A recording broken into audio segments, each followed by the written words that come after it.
বাংলাদেশের পরিস্থিতি ৫ অগস্টের পর থেকে অশান্ত হয়ে রয়েছে। বিভিন্ন জায়গা থেকে নানা হামলার ঘটনা সামনে এসেছে। মন্দিরে যেমন লুট হয়েছে, ঠিক তেমনভাবে আওয়ামী লীগের সমর্থকদের ওপরও বিভিন্ন সময় হামলা হয়েছে বলে নানা অভিযোগ সামনে আসে। কিছুদিন আগেই আওয়ামী লীগ নিষিদ্ধের দাবিতে ঢাকা বিশ্ববিদ্যালয়ে তুমুল বিক্ষোভ হয়। বাংলাদেশের রাজপথে ঢাকা বিশ্ববিদ্যালয়ের ছাত্ররা ব্যানারে নিয়ে প্রতিবাদে বিক্ষোভ দেখায়। সেখান থেকে আওয়ামী লীগ নিষিদ্ধকরণ মঞ্চ নামে একটি প্ল্যাটফর্মে ঘোষণা দেওয়া হয়। তাহলে কি শেখ হাসিনার বিপদ আরো বাড়লো বাংলাদেশে? এই নিয়ে আমরা কথা বলেছিলাম বাংলাদেশের সাংবাদিক শরীফ শাহাবুদ্দিনের সঙ্গে। তিনি কি বলেছেন চলুন শুনে নিই। সব জায়গায় আওয়ামী লীগকে একটা বাধা দেওয়া হচ্ছে, এটা কার মদতে? একটা দুইটা শক্তি ছিল, একটা হচ্ছে বিএনপি জামাত আর এই জঙ্গি। তো জামাত তার যা কিছু করে সে ইন ডিসগাইজ এবং প্রকাশ্যে আসতে চায় না, তার নাম হোক এই খারাপ কাজ, এটা সে চায় না, সে দেখাইতে চায় যে সে একটা ভালো একটা ক্লোজ সে রাখতে চায়। কিন্তু বিএনপি তার এই যে দীর্ঘ 15 বছরের যে তাদের উপরে যে তারা মনে করে তাদের উপরে অত্যাচার চালানো হয়েছে, তো সেক্ষেত্রে তারা 5 তারিখের পরেই একটা রেভেন্স তারা নিয়ে ফেলছে। সারা বাংলাদেশে আওয়ামী লীগের উপরে তারা একটা অত্যাচার, আওয়ামী লীগের মারধর করা, বাড়ি পড়িয়ে দেওয়া, ব্যবসা প্রতিষ্ঠান ধ্বংস করে দেওয়া, দখল করা, এই কাজগুলো তারা 1 সপ্তাহের ভিতরে মোটামুটি করে ফেলছে।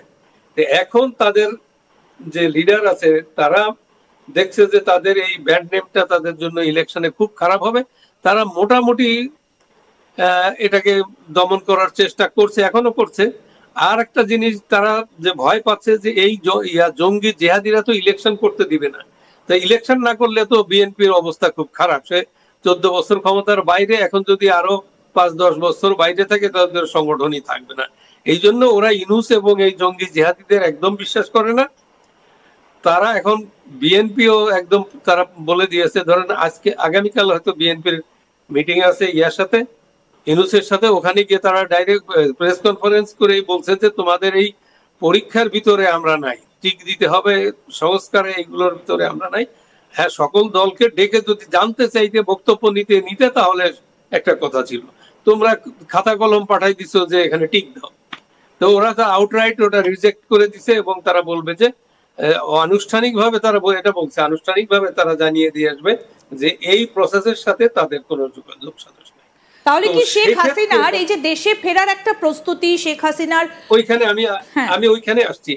বিএনপি যেহেতু তার সেই ওই জঙ্গি জিহাদিদের থেকে শিফট করে চলে আসছে, তারা বুঝতে পারছে যে জঙ্গি জিহাদিরা তাদের নিয়ে ভাবছে, তাদের ওই অত্যাচারের শাসন প্রলং করার চেষ্টা করছে, নির্বাচন দিয়ে বিএনপি কে ক্ষমতা আসতে দিচ্ছে না, এর কনফার্ম। যার জন্য বিএনপি ওদের কাছ থেকে সরে গেছে, ওদের বিরুদ্ধেই তারা অ্যাকশন দাঁড়িয়ে গেছে। এখন তারা চাইছে যে বিএনপি চাইছে মনে প্রাণে, যেমন প্রেসিডেন্টকে সরিয়ে দিলে প্রেসিডেন্ট সরাতে তারা দেয়নি, দরিয়ে দিলে সাংবিধানিক শূন্যতা শুরু হতো, তাতে আরো অনিশ্চিত হয়ে যেত নির্বাচন। তারপরে আরেকটা যে এরা যেভাবে নির্বাচন না দিয়ে ষড়যন্ত্র করছে, এইগুলোকে ওরা আস্তে আস্তে আস্তে আস্তে চেষ্টা করছে যে ইউনূসকে তাদের কোর্টে নিয়ে আসা যায় কিনা, রাজনীতির কোর্টে। কিন্তু ইউনূস যে এটা একেবারে সিল মারা, তার একটা এজেন্ডা আছে, সে ধরুন ক্ষমতায় থাকবেই, আর না থাকতে পারলে যতদিন পারে ক্ষমতায় থেকে তার লুট তরা যা কিছু আছে এর ভিতরে তো অনেক কিছু সে দুর্নীতি করে বসছে। তো সেগুলো করে এখন যে পরিস্থিতি, তাতে ইউনূস বুঝতে পারছে যে কোনো অবস্থাতেই সে এখানে আর টিকে থাকতে পারবে না। তার আন্ডারে নির্বাচন হলেও সে 6 মাস কি 1 বছর পেত, সেই 6 মাস 1 বছরে কিন্তু সে অনেকগুলো ব্যবসা করতো, যেগুলো এর ভিতরে সে অনেকগুলো ব্যবসা করে ফেলছে, তার নিজের ব্যবসা। প্রধানমন্ত্রীর পদমর্যাদায় থেকে সে নিজের কিছু ব্যবসা করে ফেলছে অলরেডি। দুর্নীতি একবার যা বলে, যেটা তাকে কোনো অবস্থাতেই কোনো লিগাল ইয়াতে কভার করবে না, সে কাজগুলো সে করে ফেলছে। তো এখন ইউনূস চাচ্ছে, ইউনূস প্রেশারটা বুঝতে পারছে।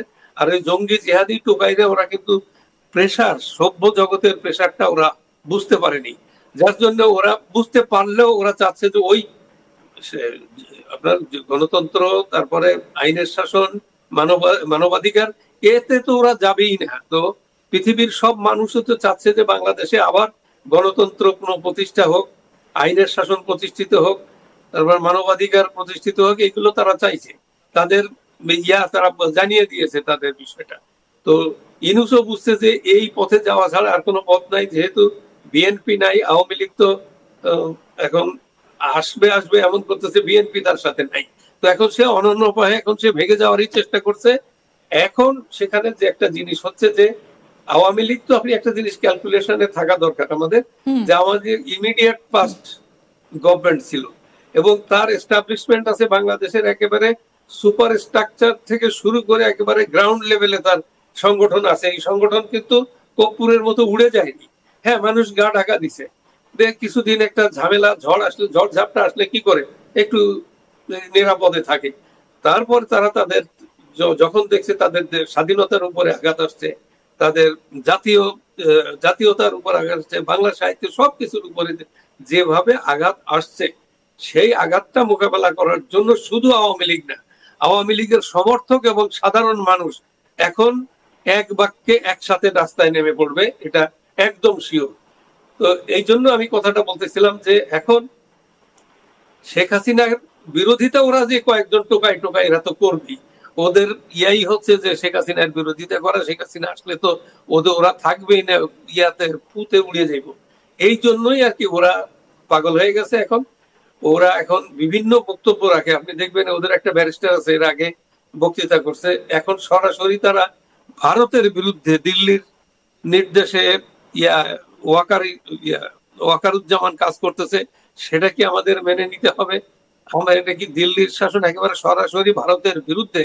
ব্যারিস্টার ফুয়াদ, আপনি চেক করে দেখতে পারেন যে সে কি ভাষায় বক্তৃতা করতেছে, চেষ্টা করতেছে। তো জামাত জঙ্গিরা আপনার ওরা ওরা ওরা যে কয়জন, এই যে ঢাকা বিশ্ববিদ্যালয় থেকে যে মিছিলগুলো বেরোচ্ছে, আগের দিনও আপনার সঙ্গে আমার কথা হচ্ছিল যে সেখানে আইসিস এর পতাকা উঠতে আমরা দেখছিলাম। এবার বলা হচ্ছে আওয়ামী লীগকে নিষিদ্ধ করতে হবে। যে দলটা একদম, যে দলটা মুক্তিযুদ্ধে গোটা দেশের মানুষকে সামনের সারিতে এনেছিল, বাংলাদেশের স্বাধীনতা অর্জন করেছিল, আজকে সেই দলটাকে নিষিদ্ধ করার দাবি ওঠে এবং সেটা মোহাম্মদ ইউনূস, বাংলাদেশের মানুষ সেটা মেনে নিচ্ছেন না, নিতেই পারবে না। আর সেই দলটা তারা মেনে নিবে না কেন, নিচ্ছে না কেন? যে সেই দল থাকলে এই টোকাইদের কোনো জায়গা বাংলাদেশে হবে না, থাকবে না। এতদিন তো ছিল ইন ডিসগাইজ, তারা চোরের তস্করের মতো ঘুরে বেড়াচ্ছিল, তারা বিভিন্ন নামে বিভিন্ন সংগঠনে লুকিয়েছিল। এবার তো আর তা হবে না। ওরা বুঝতে পারছে যে আওয়ামী লীগ ফিরে আসা মানেই হচ্ছে ওদের ধ্বংস, এটা ওরা জানে। এই অসুরের ধ্বংস, এটা এই অসুররা বুঝতে পারে। তো এই জন্য ওরা যতক্ষণ দেহে আছে প্রাণ, ততক্ষণ ওরা চেষ্টা করবে এই আওয়ামী লীগকে বাধা দেওয়ার জন্য। তারা বিএনপির বাধা দেওয়ার চেষ্টা করে না। তারা জানে যে বিএনপি নির্বাচনে আসতে না, বা নির্বাচনটা ওদের মন মতো করলে তো বিএনপি পাবে না। এই জন্য ওরা দুই দিকে হাত দিচ্ছিল, বিএনপি এবং আওয়ামী লীগ দুটেকেই ঠেকাইতে গিয়ে এখন নিজেরাই উল্টে গেছে। অন্যান্য খবরের আপডেটের জন্য অবশ্যই নজর রাখুন আজ তাক বাংলার ইউটিউব স্ট্রিমিংয়ে। লাইক, কমেন্ট, শেয়ার এবং সাবস্ক্রাইব করতে ভুলবেন না।